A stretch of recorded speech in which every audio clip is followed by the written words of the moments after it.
First speakers we have Perry. Perry is going to be talking about using HackRF to integrate into what's the big wall that's somewhere in. There's a big wall, yeah. Yeah, somewhere in some place blocking somebody's view. You pretty much just told my talk. No, I'm sorry. So I'm going to let Patrick introduce himself. Okay, good morning, everyone. My name is Patrick Perry. I'm not nearly as energetic as Ed, so you might want coffee or whatever. I'm just not going to be flying around the room. If anyone wants to come closer, there's plenty of open spots up here. Before I get started, people have been coming up to me asking me, what is the deal with this wall? It's a funny story.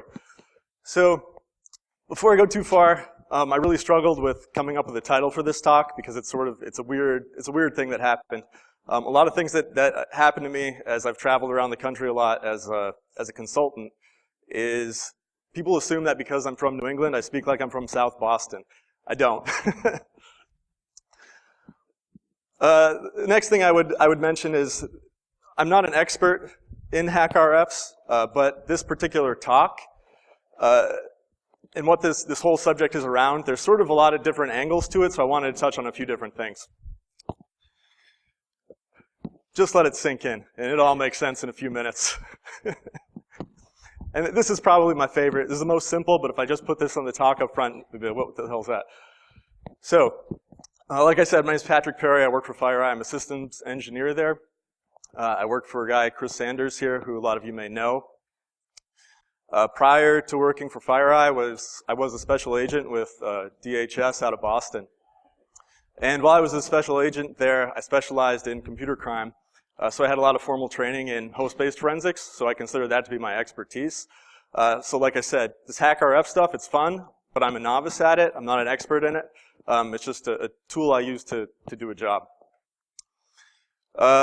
Somewhere in there, I worked on the GE cert for a while. I bring that up because while I consider my technical expertise to be more in host-based forensics, at GE I specialized on the cert, more in the network side of things. And I had a very fortunate situation there. Some of you might know Jack Crook, who you might have seen on Twitter. In my opinion, he's one of the best incident responders in the world. And he sat right next to me there in Greater Detroit for 3 years. And I bring that up because it's not a situation that a lot of people that are trying to break into the field find themselves in. So I was very fortunate. If you're not as fortunate as I was, and you're looking to learn more about InfoSec, host-based forensics, this whole field, I got my master's through James Madison University in computer science. They have a specialty in InfoSec, and it was really excellent. It was a lot of good foundational skills, just really good program. So I would encourage you to check that out if that's something you're interested or thinking about. And finally, what I need to say before I really get started here is I understand this is the red team track. I am not a red teamer. I am true blue. Defense is my thing. The only hacky thing I've really done here is that I have hack in the title of my talk.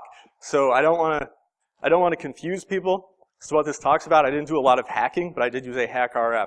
So bear with me. I think you'll think this is interesting nonetheless. And like I said, I work for Chris Sanders, who wrote this book, and co-author on this book is Jason Smith. Both of those guys were sort of instrumental in what unfolded here to different degrees, and you'll learn more about that as we go.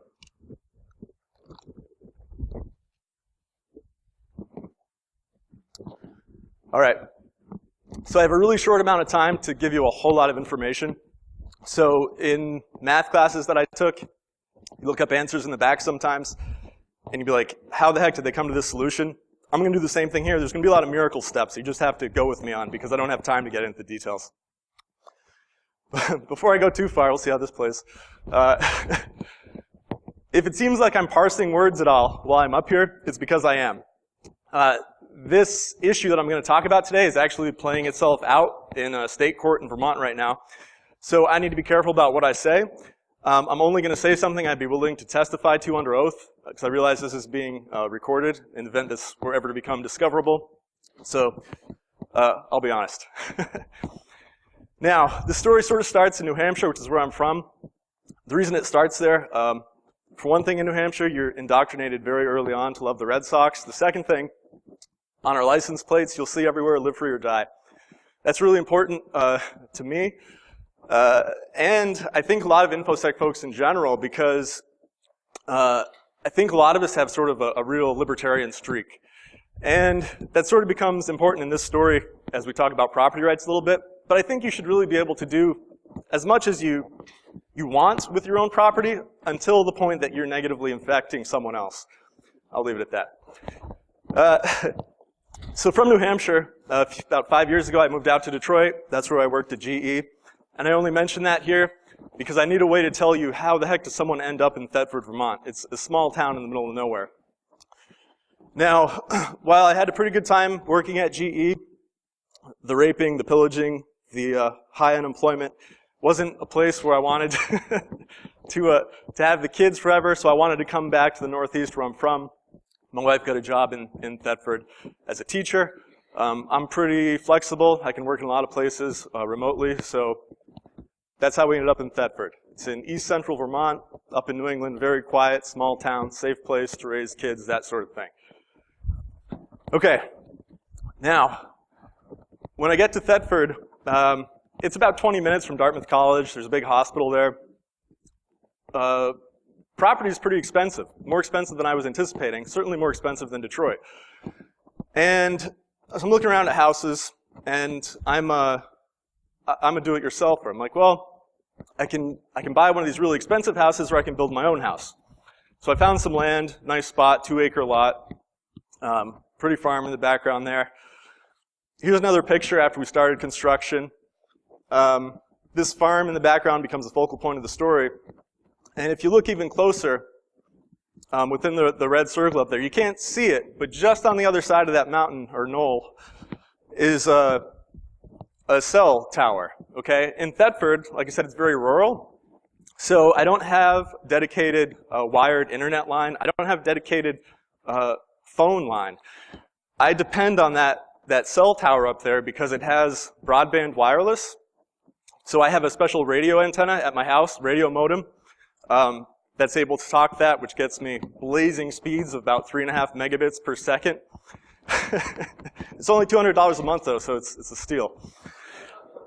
And like I said, there's the cell tower there, so that's how I do my communication. But you can't see it, it's just over that line. And just to show you that I didn't build something that is like I don't think a terrible eyesore, there it is. This is where my story starts to go off the rails. So there's a road between my house and the neighbor next door. It's called Sonny Bean. When I was looking at buying land, I had no idea that Sonny Bean was actually named after a serial killer in Scotland. That's a clue that it might not be where you want to look to buy a house or build a house. In fact, you would think I was crazy if I saw Charlie Manson boulevards. I'd, yeah, that's where I want to go. Same sort of idea. Some of you might remember this guy. This is Howard Dean. He ran for president in 2004. He was a long-serving governor of Vermont. Howard Dean, people have these general impression of him. A lot of people know him as the I Have the Scream, or a Scream speech, where he was very enthusiastic after, I think, a loss in Iowa. I see Howard Dean and I think of something different. When I see Howard Dean, I think of the guy that trounced a lady by the name of Ruth Dwyer, who ran for governor twice in the state. And there's different political reasons why I think she was trounced, but this is a true story. She was running when I just finished undergrad school up in Burlington, Vermont, and well, I follow politics. I'm not outwardly political. I'm not, I don't have bumper stickers all over my car. I'm not volunteering at campaigns or anything like that. But Ruth Dwyer to me was, I found her to be very vindictive and very vicious sort of candidate. I've never seen anything quite like it. So I actually was going out the day of the election to pick up my friends to make sure they voted because I was that afraid of Ruth Dwyer as becoming governor of the state. And that's true. That was back in 2000 or 2002. So here's candidate Dwyer, who ran for governor. This was on, I think, C-SPAN in that same time period, okay? You can imagine how excited I was to learn that that red farmhouse across the street belonged to my new neighbor, Ruth Dwyer. And, you know, so we have political differences, whatever. Didn't think it was a big deal. Until she decided that she really didn't like me. So henceforth, this will be known as the Thetford Wall. So after having lived there for, I don't know, about a year or something, Ruth erected this 60 by 24 foot monstrosity. I'd like to tell you there's a good reason for it, but there's not. So we'll just leave it at that. In case you're wondering how it looks from my house, this was a scenic vista at Christmas time last year from the living room window. The good folks at NBC decided you might be interested in seeing how it looks from her side of the wall. So there's my eyesore that she's trying to defend against. I can only think of one reason why that's there, and I'm sure she can too. I'll leave it at that. I wanted to come back to Chris and Jason real quick. So Chris Sanders is the Thetford Wall. This is just a fantastic Twitter account. And actually, there's a couple good things here I want to point out with this. So first, Thetford Wall used to harass me a little bit, as the way that Chris does. Once in a while, Thetford Wall would tweet facts. This just made me sad. At Christmas time, Thetford Wall got a little sassy. And I like to end with this tweet from Chris, or the Thetford Wall, because it really explains how I felt about the situation and how my neighbors, other than Ruth, felt about the situation. So at this point, you're probably wondering, what the heck does this have to do with the HackRF? Well, here's what it has to do with it. Not my quote. What happened is, there's obviously things at play here, property value, things like that, right? So I go to the town, say, we've got to do something about this, there's no permit, that whole sort of issue that you go through. And in doing so, I contacted a lawyer. Now, to be clear, this is not the lawyer that represents me now in this matter. This was someone else I'd contacted that is a real estate property type lawyer. And he said, Patrick, I feel really bad for you. I've known Ruth for a very long time, and I think she might be one of the worst 5 people in the world. Now, I go to the meeting. We have a hearing to discuss the wall. So I'm there. Ruth is there. And, I'm telling my side of the story. I talk about how, I have this very tenuous internet connection that I rely on for work. If anything were ever to happen to it, I might have to move quickly. So it's like, this affecting my property value is a big deal to me. So Ruth was there while I talked about this. And her general thing, and this was a direct quote from her in this hearing, is that the wall was the least evil thing she could do. So that sort of set the stage for me. That's in my mind. Now, this hearing was on a Tuesday night. Go through the week, okay. I noticed that weekend there was a strange car at Ruth's farm that I hadn't seen before. It was there all weekend. I wake up, 7:30 or whatever on Monday morning to get to work. I go to sign on, and my internet connection is not working. And it was weird because it was like I would start to get the connection, but nothing would ever complete. And I couldn't talk out. I couldn't hit that cell tower. So this was very concerning. So fortunately, I was able to use the hotspot with my cell phone to be able to have some sort of even more ghetto internet service for work, but I had to resolve this issue. So what I first did is I contacted my internet service provider and said, hey, what's going on here?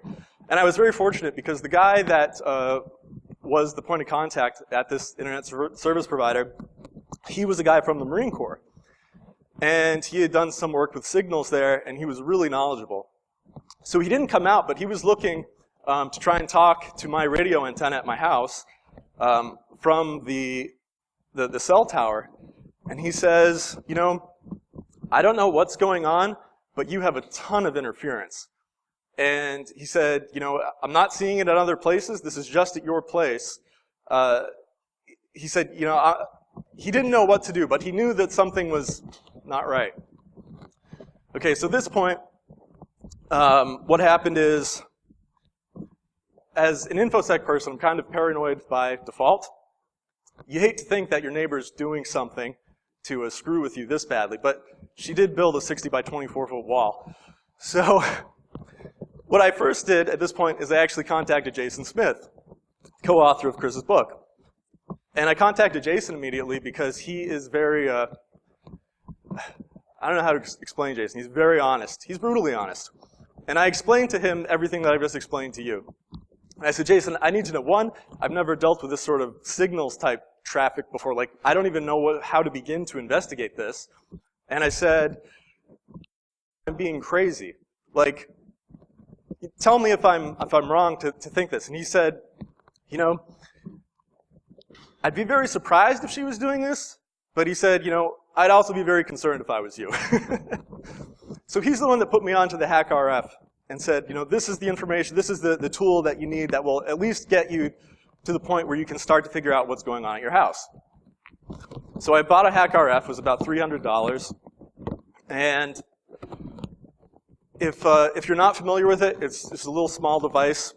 It can transmit and receive radio waves.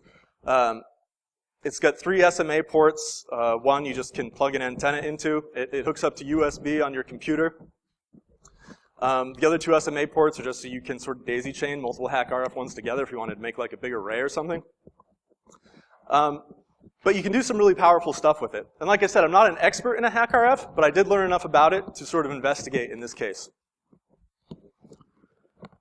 So I sort of have to give you some idea of what was happening here. You can see in the bottom left corner there, that's my house while it was under construction. Ruth's farm is across the street. This is before the wall was built, so you can't see it, but it would sort of be in between our buildings.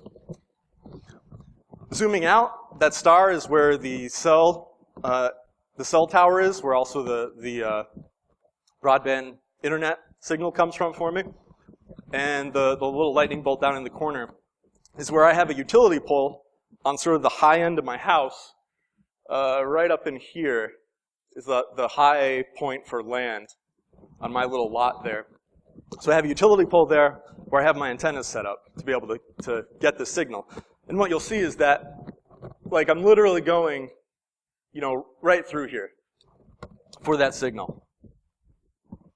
To give you another view, this is that utility tower utility pole I just mentioned. Next to that red arrow, you see that big arm. That's my cell antenna that I rely on to speak. And just to the side of that, there's a little box right there, and that's my radio antenna. So the internet service provider actually controls that. I can't log on to that or anything. It's an Arrow S radio antenna, and it's sort of a neat little thing if you've never seen one before. Okay, so I was interested in the 2.4 gigahertz range. And the reason I was interested in that is because, as I pointed out earlier, that cell tower that has my ISP's equipment on it, you can't see that from my house. And if I could see it, if it was straight line of sight, they would have given me 5 gigahertz equipment.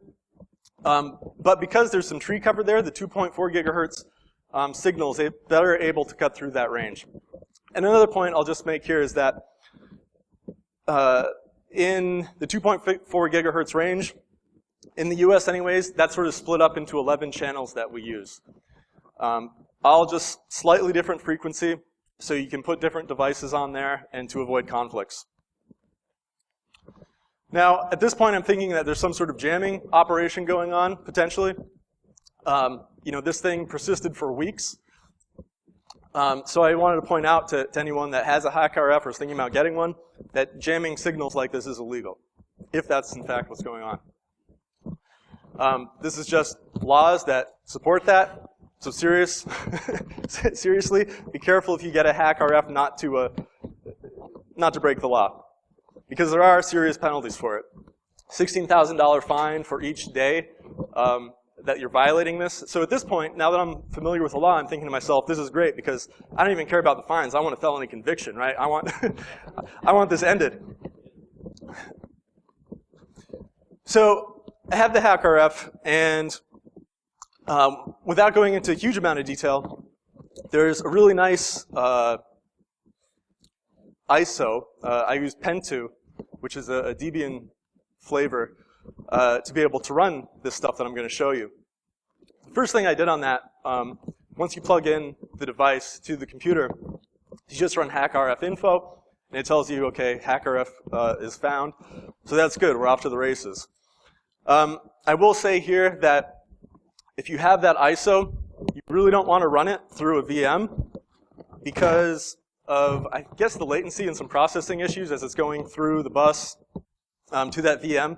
It just doesn't keep up with capturing the signal as well as you need it to. So I installed this on a bootable thumb drive. It was a little tricky with my Mac. I had to do some hacking of the bootloader to get it to work, but I finally did, and it worked really well. So how do you interface with this? Well, this is what we call, in the HackRF world, this is the hello world of software-defined radio. So this was using help from GreatScottGadgets.com. The guy who's sort of the father of all this, Michael Ostman, has several excellent videos on how to do this stuff, use this stuff. So this is how I ended up doing this. And what I'm using here for a program is called GNU Radio Companion. And what that is, it's a front end for GNU Radio, which is sort of like a framework in C++ and Python to be able to interface with your HackRF. And what's cool about it is on the right, you have all these different options you can do for the HackRF, these different modules. So you're literally building a program out of just these blocks of code that you're sort of dragging and dropping. And like I said, I don't have time to go into the nitty-gritty details here, but up at the top, that's your most basic thing. That's your Osmocon source. And that's sort of like middleware to be able to integrate with the HackRF and GNU Radio. A couple things I'll just point out when you go through this. You can set variables, which becomes really handy when you're trying to, like, thinking about changing frequencies and that sort of thing. So those will carry on throughout this whole thing. These sliders here, audio gain allows me to control the volume. Channel frequency slider allows me to change the channel. What else do we have? And like in this particular case, like I said, this is for a simple FM tuner, so I've got a WB-FM receive, doing some different math tricks to make it more clear, and that feeds to my sound card. But all this stuff was just drag and drop from over here, and then I'm just changing the variables. So it's really simple. You just need sort of a guide to go through this. And GreatScottGadgets.com is really great. So that will produce this when you run it. This is just a simple FM tuner. So what you get is, you see these different, they're signals that we're detecting, okay? And this is all in your standard FM radio range from like 88 to 107 megahertz. And you see wherever we have a high point, you know, we're picking up a pretty strong radio signal there. So we can literally listen to the radio on our computer. Now, I needed to know what would it look like if my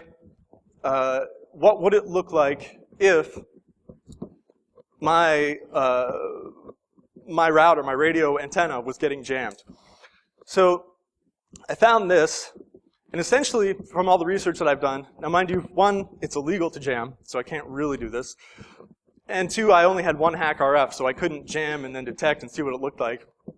But the most consistent thing I found is that I would see like a flooding of the whole spectrum there, of that 2.4 gigahertz. And this will be more clear in a minute, but like if I go back, so, you know, we have this signal that you can see very clearly defined interesting points. Here, it's just a flood. So I was sort of looking for something like that in the 2.4 gigahertz band. So that's good, but there's way too many variables still to figure out what's going on. FCC.gov is pretty cool because any device you have that has some sort of radio accessory has what's called an FCC ID. So you can take that, put it into fcc.gov or fcc.io, which is more simple to use, and it will give you a bunch of manuals back that are germane to that specific device. And that's really helpful when you're trying to do analysis like this.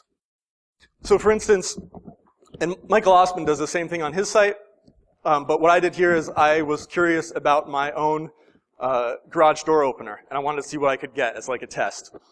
So this, at fcc.gov, they had the internal view of what my garage door opener looks like. They have manuals for my garage door opener. They have schematics like this, very detailed. A pro tip here is if you print out schematics like this and you take a HackRF onto an airplane, you will get transferred to the line where they want to talk to you more. And they also show you what the frequency should look like for these different devices. This is actually for my wireless router, because I was curious about what that should look like as well. Okay, so now that you have a very high level of how that sort of works, this is what I did in my case, where I'm just trying to look at the 2.4 gigahertz range. So we don't really care about this stuff down here. This was just me messing around with stuff, trying to do cool things. But all I really care about is this guy and this guy. Here's my OsboCon source again, so just a way to integrate with the HackRF. And here, with my FFT sync, FFT is fast Fourier transform. So if you've never taken Calc 3 or differential equations, it's there. So we don't need to go there, but that's just what it is. And what I'm doing essentially is I'm feeding the signal, and like I said, I got my variables here. So I set my slider, default value is 2.437 gigahertz. I think that's right at channel 6 maybe. This is an important one, your sample rate. So in this case, I have it set at 5 meg. And what that means is I can focus on a piece of the spectrum that's 5 meg wide. And I'll show you how that looks. So to sort of give you an understanding of what normal should look like, this is 2.412 gigahertz. You can see up here. So that's channel 1. And in this case, I tested it in a place where there was nothing going on, okay? So you just get this is static. There's nothing happening here. This thing that's popped up in the middle there, that's just sort of an anomaly. I think it's happening because some sort of division by 0, so we just ignore that and, like I said, roll with it. It's nothing. This green line is what's called the peak hold. Oops. That's the peak hold. Okay, so as this noise is happening here, it's just recording the maximum amplitude of that frequency. And that's helpful when you're trying to do analysis, because sometimes you'll see, things are just bouncing all over the place. To be able to really look at it and analyze it, having something that holds that peak or that maximum value is really useful. So this is a quiet day, nothing happening on channel 1. Now this was interesting because it was a test I did, again, to figure out more what's going on here and how it looked and how it worked. But we've got our 5 meg sort of range here from negative 2.5 to 2.5. And this is channel 10, maybe channel 11, I think. And what I had on this case was my Wi-Fi router. And you can see this is the signal I was seeing. And this is why that peak hold is so important when you're trying to look at this stuff. This is what I pulled from the FCC's website. Now, it's a little bit skewed just because of the numbers and such, but if you crunch this bottom one up, you see you almost start to get a little M here. And this was the only thing in my 2.4 gigahertz range that I saw that was remotely close. So I knew, okay, this is definitely my Wi-Fi router. I also knew that because I had my Wi-Fi router set to this channel. So it was a good test to see that this worked as it should work. At this point, there's still a lot of stuff, a lot of variables, a lot of unknowns that I need to figure out. So in searching around through my different signals, I was really curious about this one. And I think this is channel 10. What I learned about this signal sort of looked almost sinusoidal with a little hiccup here, right? But it's a very distinct signal. And what that is, it turns out, is this is actually my radio antenna that was up on the telephone pole. So okay, cool, I'm starting to identify things on my network. I thought to myself, well, I can't control the radio antenna because I can't log on to that, but I can manually adjust the channel on my Wi-Fi router. So what happens if I do both? So I set my Wi-Fi router to channel 10, and what happened immediately is you have all this noise that occurs, and after 4 or 5 seconds, or actually what immediately happens is the Wi-Fi router stops working. Sorry. The radio antenna loses its signal to the tower, and it's sort of dead for 4 or 5 seconds, and in that time it starts looking for another channel that doesn't have interference that it can connect on. So it sort of moves itself to a non-cluttered channel. So I couldn't really visualize what's going on here. So this is sort of the best analogy I could think of to explain it. Because I figured out very quickly from here on what was going on. And what was going on is I had a lot of devices on my network. I think I had 8 of the 11 channels occupied by something. And what happened is that Monday morning, where my internet stopped working, by happenstance, a different neighbor decided to start using a Chromecast. So what happened with this Chromecast, and the other key piece of information is that my wireless router and the radio antenna, they were both on auto channel mode.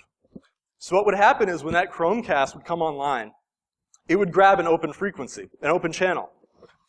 It just so happened that in doing so, it caused either my wireless router or the radio antenna to change channels and to immediately interfere with each other. The problem is, one of them didn't just leave and go to, so now I have 2 open channels because that extra Chromecast that's out there has left me with 2 channels. So what would happen is, I have my wireless router and the radio antenna competing for one channel. Just as one gives up and it's like, okay, I'm going to go to this channel, the other device at the same time, I'm going to go look for a new channel. So it was this constant fighting between these two devices every time my other neighbor was using Chromecast. So in some ways, this was nice to know. I still felt bad that I didn't get the felony conviction that I wanted, because I still have this stupid wall to deal with. But at the end of the day, Ruth has her Thetford wall. I have the digital Thetford wall right here. So I was able to fix that. But in doing so, there's still a lot of other aspects of this story that I wanted to share, because they're things that not everyone, I guess, in our field deals with every day. And one of those is the media. So I've been really for the last year under a spotlight with the media, and I don't particularly care for it. But there are things that I learned that I think sort of important to our field. So I'll start with the good. Valley News was sort of the local newspaper there that first started this story. And what I liked about that is there was a reporter that came out. She talked to me. She seemed genuinely interested in what was going on there with the Thetford wall. So I was sort of able to tell my story. And we had good conversation, and she would interpret that into the stuff that she wrote. At the end there, this is something I just noticed the other day when I was Googling, but this guy out of Washington wrote this story, and I like the title. But what's good about it is that if you read his story, he was able to sort of sift through the noise and make sense of what was actually happening there. The bad, I would say, is just TV journalism in general was pretty terrible. So it started with CBS came out to interview me, and the interview with CBS went like, they actually scheduled something with Ruth, and they show up unannounced to me, and they gave me 30 seconds to tell my side of the story, and there's a lot of layers to this. And they just wanted to feed the hype machine, and you have someone that was almost governor of the state, so it's very controversial. They didn't care about what was actually going on, in my opinion. They cared about ratings. And no one's surprised by this, but what becomes frustrating is, they have their piece, which is based a lot on just what she says because she's the focus of the story. And it gets picked up by NBC, and it gets picked up by New England Cable News, and it gets picked up by Daily Mail in London, and it gets picked up by ABC. And it was in Atlanta, Arizona, California. It's been all over the country. It's been all over the world. And you keep seeing the same story that was in the TV media, and it doesn't square with reality. It's very skewed to what she had to say, because no one ever really cared what my side of the story was, because I'm not going to sell newspapers like Ruth is. I'll end with the ugly. So one of the first time I was aware that this was picked up by the national media was when this appeared on like a Saturday morning on Fox and Friends with this moron Tucker Carlson. And if you watch that story, it's really interesting because they interviewed Ruth. They didn't talk to anyone from the town. They certainly didn't talk to me. But it was a total hit job on me and my family, in my opinion, about what was going on there and how we're outsiders disturbing poor Ruth's animals and all these things. And it just wasn't true. Now, at this point, Ruth has sort of changed her story from all these reasons why she built the wall to my kids are bothering her animals when they play basketball. So I just wanted to show you what true evil looks like. And the reason why I think this is so important for our field, there's so many things going on right now that's in the news. There's so many policies that you hear discussion around. If you're talking about CISPA or the DMCA or the CFAA, all these things are important, and we have so many people in the news talking about it that have no idea what they're talking about. And I know you guys have all experienced that when you watch the news, especially with something related to cybercrime, and you hear a story and you're like, that's terrible. Like, that does not square with reality. And I think it's important that for people in this room and people in our field, anytime you have a chance to tell your story about, attacking a system or defending a network, you need to do it because people need to hear from people that actually have the facts and the truth. And the media, they want a good story, but they don't care so much about the truth. So it's really important to be calm and be persistent and keep getting your story out as it pertains to information security, and keep doing what you're doing. Now, I just have a couple of minutes here, but one of the things that came out of this for me, and like I said, I'm a blue teamer, so I was curious in using the HackRF defensively.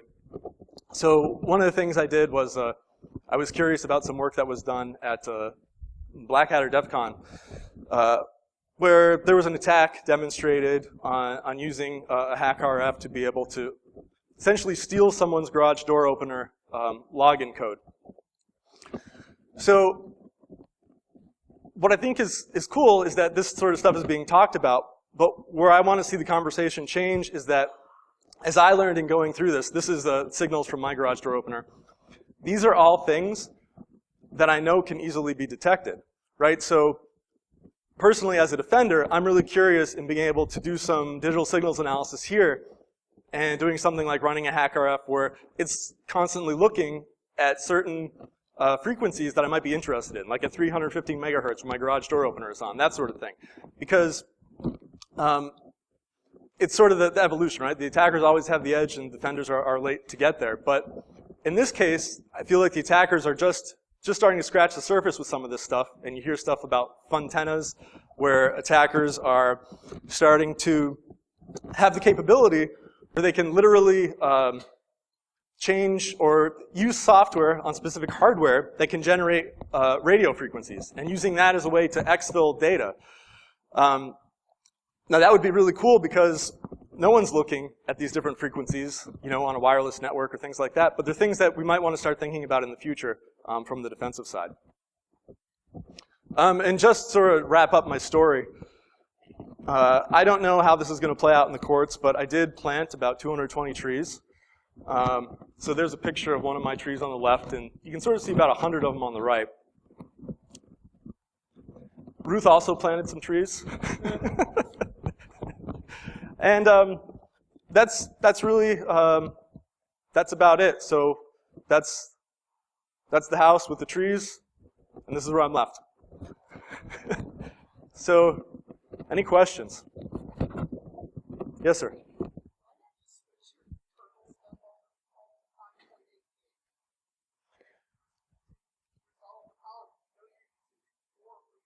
I didn't know. I didn't know any of this. Yeah. And to me, it was a way to learn. Like, I just love learning about stuff, and so. And I also had devices that were reliant on the 2.4 thing too, right? Like, I've got an old Wii that the kids use, and like I said, this is this isn't my expertise, so it was a learning curve. Anybody else? Okay. Yes, sir.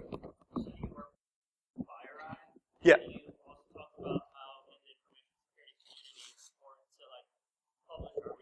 Sure.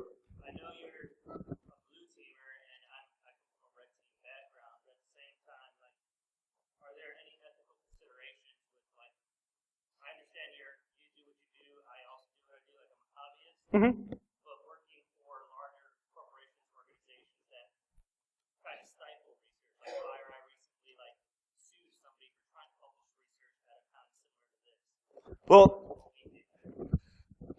I can't say too much about that. Like, I'm not a lawyer. I will say I think that was sort of misconstrued in social media a little bit. And I'll talk to you offline about it, but I'm not qualified to speak for my company on that. So, anybody else? Okay, thanks a lot for the time, guys.